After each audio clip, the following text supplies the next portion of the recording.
tudo isso para metaforizar o que Jesus simplifica dizendo: o vosso Pai Celeste sabe, o vosso Pai Celeste sabe, e Ele vê, e Ele entende, Ele compreende, Ele está presente, Ele é Emanuel, Ele é Deus conosco, com todos nós. E você não precisa lembrá-lo acerca de você. Quando você orar, creia que Ele sabe, antes que você peça. Ele sabe tudo a seu respeito, você não precisa propagandear nada, repetir nada. Você só tem que viver com sinceridade diante dele e confiança nele. E não tente teatralizar a sua vida, porque ele é inimpressionável. Ele jamais será impressionado por você, por qualquer coisa que você decida performatizar para ele. Ele ama o quebrantado, o contrito de coração. É com essas pessoas, é no ambiente dessa sinceridade que ele habita. Isso não tem nada a ver com acúmulo de informações, nem com acúmulo de dinheiro para se dar aqui ou ali numa causa para depois a gente propagandear dizendo: vocês viram? Ou mesmo: você viu, Deus, como eu me mostrei despreendido para com as tuas coisas? Tudo isso é palhaçada, é plasticidade. Ele sabe a verdade do nosso ser e quem nós somos e o que carregamos. Ele sabe quais são os nossos significados, como a gente viu ontem. Ele sabe com que olhos a gente enxerga a vida. Ele sabe se a gente crê ou se a gente só faz de conta que crê. Ele sabe quais são os sentidos profundos a partir dos quais a gente entende a vida, interpreta a existência, com os quais a gente busca coerência para fazer da existência uma coisa só e não uma vida de compartimentos que não se falam e que são estanques e incomunicáveis uns com os outros. Só faz sentido se for um todo, de verdade, de confiança, de sinceridade, de significados, de valores, de tudo isso que eu venho dizendo a vocês e repito agora numa súmula das súmulas, o que eu levei 2 meses explicando. E nos últimos dias, com uma ênfase enorme no significado de não acumuleis na terra, mas ajuntai nos céus. Ninguém pode servir a 2 senhores, porque quando você põe determinadas realidades que querem ser absolutas no mesmo coração, como se fossem 2 plenitudes absolutas, você vai logo, logo amar a uma e desprezar a outra e vice-versa. Por isso, a conclusão de Jesus é a lógica da impossibilidade de você se esquizofrenizar desse modo.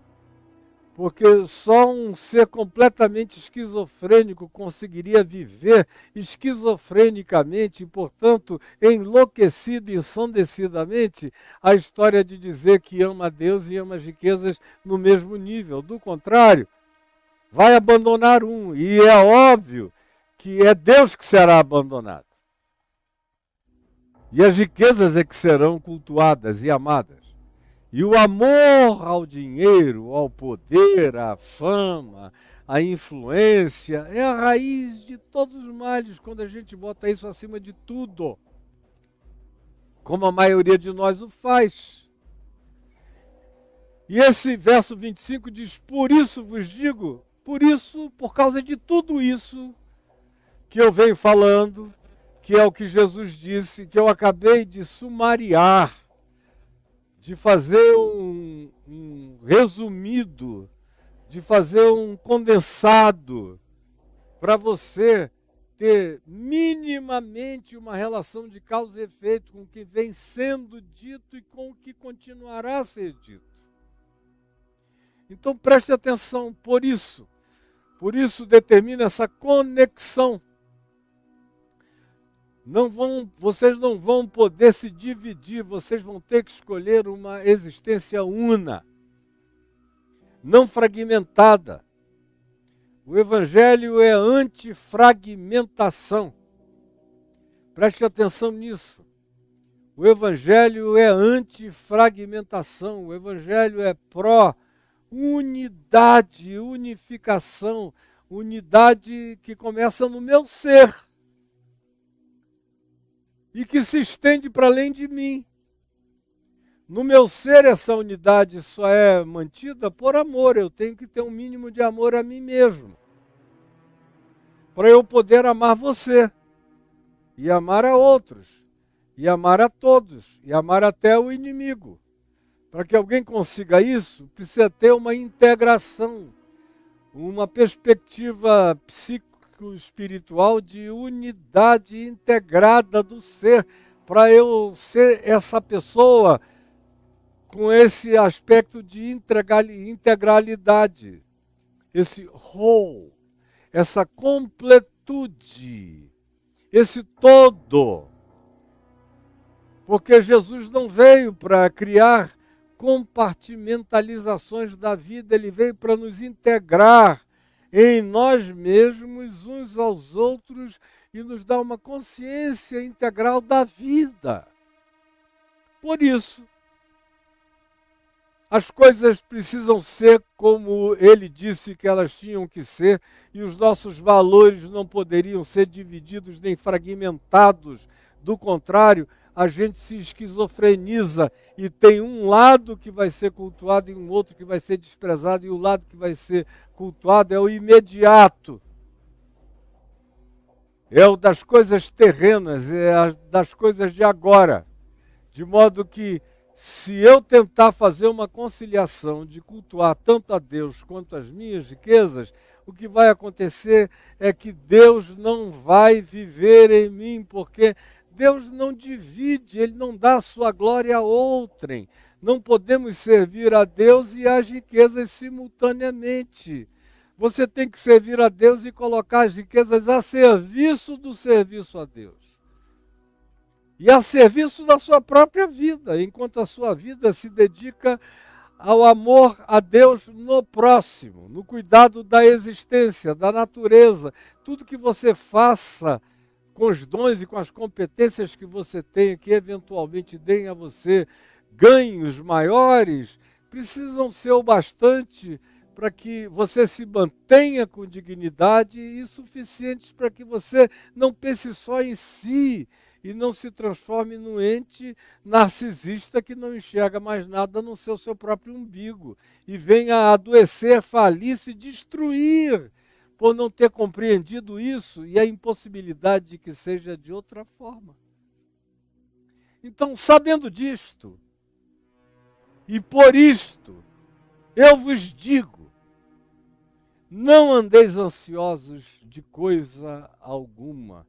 Não andeis ansiosos pela vossa vida, pelo que vocês chamam de a minha vida. E o que é que você chama de a minha vida? O que é que você chama de a minha vida? O que é a sua vida? Não andeis ansiosos pela vossa vida. Aí cada um tem um conceito de vida. E na maioria das vezes o que a gente chama vida é o que Jesus chama de não vida. Ou o que Jesus chama de mera existência. Porque nem toda a existência humana é vida. Há milhões de pessoas que têm uma existência humana, mas não têm uma vida humana. Vida é outra qualificação. Existir é o que decorre da colisão de um espermatozoide com um óvulo que desemboca num nascimento, e aonde você é e pode vir a ser organicamente completo, cerebralmente completo. Você pode ter todos os pedaços orgânicos e psíquicos da sua vida, mas isso ainda não caracteriza o fato de que você transcendeu a sua mera existência. A gente chama e apelida qualquer existência humana com um mínimo de participação e de funcionalidade de vida. Mas não é assim que Jesus define. A ponto de que ele chamou uma certa pessoa para vir com ele e segui-lo no caminho, na jornada, e o indivíduo disse: olha, agora não, eu ainda tenho que dar mais um tempo, porque meu pai está idoso. Depois que ele morrer, eu vou procurar saber onde tu estás e eu vou te seguir. Mas deixa-me primeiro sepultar meu pai. E o que é que Jesus respondeu? Deixa os mortos sepultarem os seus próprios mortos. Significando dizer que nem todo mundo que tem funções biopsíquicas estão de fato espiritualmente vivas. Elas são funcionais. Elas têm intelecto, elas têm inteligência, elas podem aprender ciência, elas podem fazer ciência, elas podem descobrir coisas na natureza, elas podem ser e ter competência de funcionalidade para se tornarem políticos, milionários, bilionários, pobres, contadores, professores, qualquer coisa, mas ainda assim serem só existências funcionais, espiritualmente mortos, sem carregarem a qualidade da vida de Deus nelas.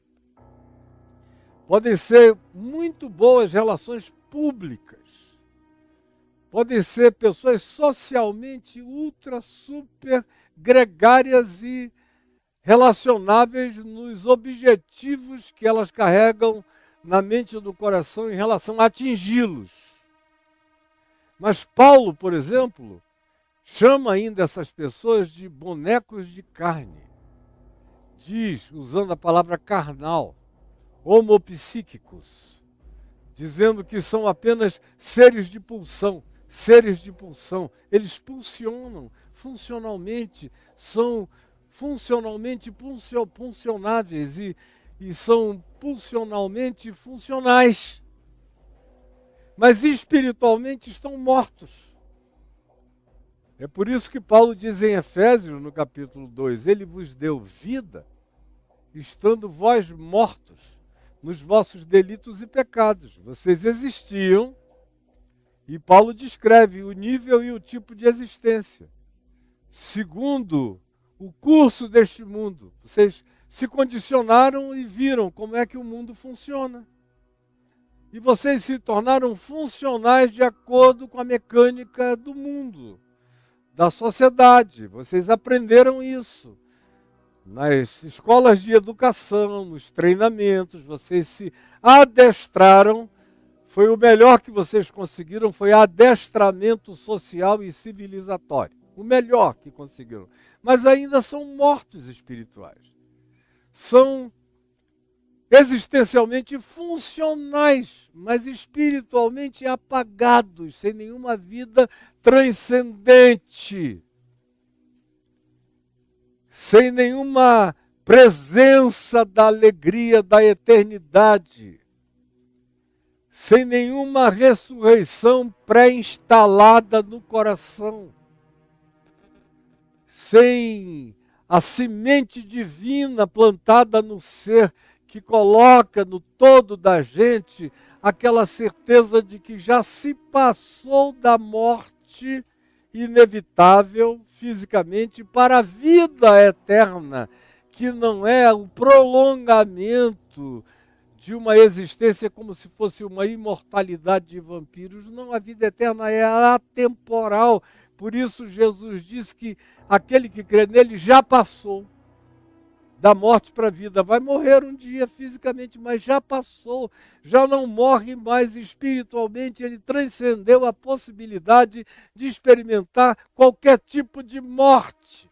E quando a morte física acontecer, vai ser só para essa casca, só para esse casulo, só para essa carcaça, porque eu não sou a carcaça, eu uso a carcaça, eu habito a carcaça, mas eu transcendo a carcaça. Eu posso ficar condicionado à carcaça apenas como uma existência funcional, como um boneco solar, como uma máquina existencial de funcionalidades, como uma inteligência semi-artificial. É natural, mas não é muito mais do que a melhor inteligência artificial. É o máximo que eu consigo. Mas o salto e a transcendência de natureza espiritual que me projeta para a eternidade, que traz a eternidade para habitar em mim, está longe da maioria de nós. A maioria de nós segue apenas o curso do mundo. Aí tem uns que aprendem melhor o curso do mundo. Aprendem melhor as funcionalidades terráqueas. Tem um melhor positioning na terra, na sociedade, nos negócios, isso e aquilo. Mas são apenas mortos, trabalhando e vivendo para sepultar os seus mortos. A vida deles vai apenas do berço à sepultura. Não passa disso. Vai do berço à sepultura e não passa disso. Jesus disse, e Paulo confirmou em Efésios 2, que eles vão seguindo o curso deste mundo e também andando segundo. Vão seguindo o curso do mundo e andando segundo, de acordo com o príncipe da potestade do ar.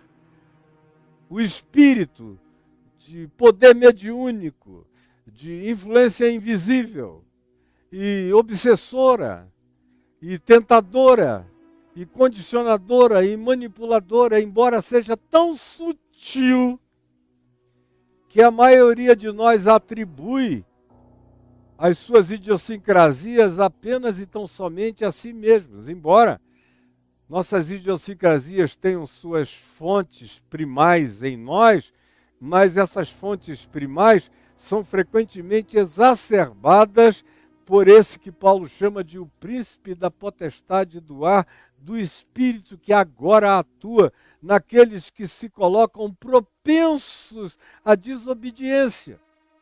Desobediência a quê? Aos 10 mandamentos de Moisés? Não, a desobediência ao amor.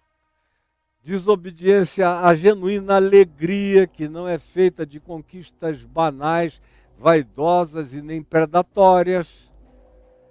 Paz, que não é adquirível por dinheiro, mas é um estado que se instala em nós e transcende a própria compreensão e o entendimento. Fidelidade, que não é apenas exterioridade, de dizer, eu não traio a minha mulher nem o meu marido. Não, é uma coisa que se estabelece no coração como uma fidelidade primeiro a você mesmo, a seus valores, seus princípios, sua consciência, seus significados verdadeiros de vida. Paz, que não é apenas um acordo de não agressão, que não é apenas a amabilidade civilizatória, é muito mais uma decisão radical de, no que depender de nós, mantermos a paz com todos os homens e amarmos os nossos inimigos e orarmos pelos que nos perseguem. Esse é o pendor. É o pendor que também inclui nele a mansidão, o domínio próprio. Por isso Paulo diz que esse príncipe da potestade do ar, conforme Efésios 2, 1, 2, 3, que atua nos filhos da desobediência, são esses seres humanos que não dão significado a esses valores que decorrem do amor.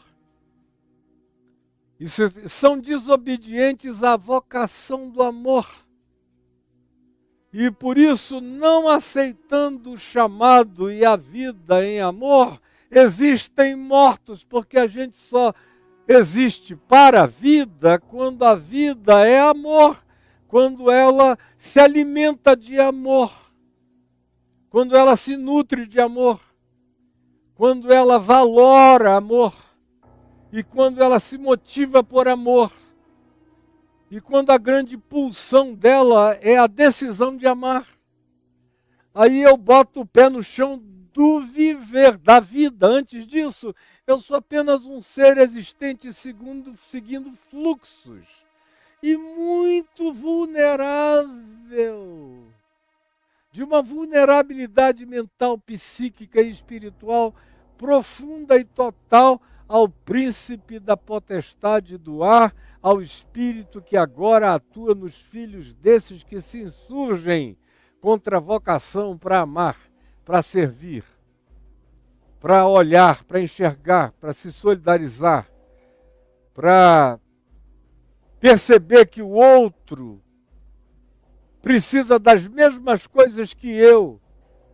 E se eu sou um ente vivo e quero viver como um ente vivo segundo Deus, eu vou desejar que o outro tenha as mesmas coisas que eu preciso para que a minha existência aconteça e para que a minha vida também adquira os elementos básicos da conformidade com a modéstia, a necessidade da sobrevivência e da vivência, tudo aquilo que qualquer um sabe que é necessário à vida. E quando você tem essa consciência e ela se transforma mesmo num valor que você pratica, isso é fruto e sinal de vida em você, não de mera existência. Quando você vê uma pessoa cuja existência acontece só para ela mesma, para os interesses dela, para adquirir poder, para adquirir fama, para adquirir influência, para adquirir importância, para adquirir visibilidade, para adquirir aquilo que os meios e as riquezas compram. E é só isso? Você é só um boneco de carne, de acordo com Jesus, de acordo com Paulo. Você é uma máquina solar, você é um homo psíquicos, é um ente pulsional. É uma água viva com inteligência funcional. Mas é um ser de respostas. Por isso é que você usa a expressão, não, eu também sou humano. Por isso é que eu matei, eu também sou humano. Por isso é que eu dei na cara dela. Eu também sou humano. Por isso é que eu agredi ele. Eu também sou humano. Por isso é que eu não aguentei e me vinguei. Eu também sou humano. Aí a gente usa essa argumentação para esconder o fato de que nós somos homopsíquicos, só seres de pulsão. Eu não aguentei e eu me impulsionei. Eu me impulsionei. Aí quando eu vi, eu já tinha feito. Eu já tinha dado. Eu já tinha puxado o revólver. Agora eu estou arrependido, mas na hora é o que eu faço, é como eu sou. E não tenta me mudar, não. E esse indivíduo, essa pessoa, assumiu o decreto da morte, de ser apenas um ente existente, uma máquina solar, um boneco de carne, um androide de funcionalidades orgânicas e de inteligências, onde pode haver um grande QI, mas nunca haverá nenhuma inteligência espiritual, não haverá nunca sabedoria, não haverá nunca a verdadeira sensatez, não haverá nunca a verdadeira prudência, não haverá nunca as manifestações expandidoras e restringidoras da prática do amor, que frequentemente me expande e em outras ocasiões me freia, dizendo não, passar daqui é contra o outro, ou manter-se fechado e não se abrir é contra você e contra o outro. Essa sabedoria que vem do amor não está presente em todos. É por isso que a grande maioria se esconde atrás dessa humanidade pulsionada. São apenas águas vivas e inteligentes, bonecos de carne, máquinas solares, androides de QI. Para lá e para cá, enchendo a terra, fazendo guerras. São bons de guerra, de estratégias de guerra, campeões de xadrez, pode ser qualquer coisa. Programadores das maiores inteligências artificiais. Você terá a capacidade, mas ainda assim será um morto sepultando os seus mortos. Não será ainda um ente vivo do ponto de vista de Jesus e do Evangelho. Preste atenção. Eu estou falando do ponto de vista de Jesus e do Evangelho, não é de Freud. Jung concordaria comigo no fim da vida. Mas não é todo mundo que consegue discernir isso.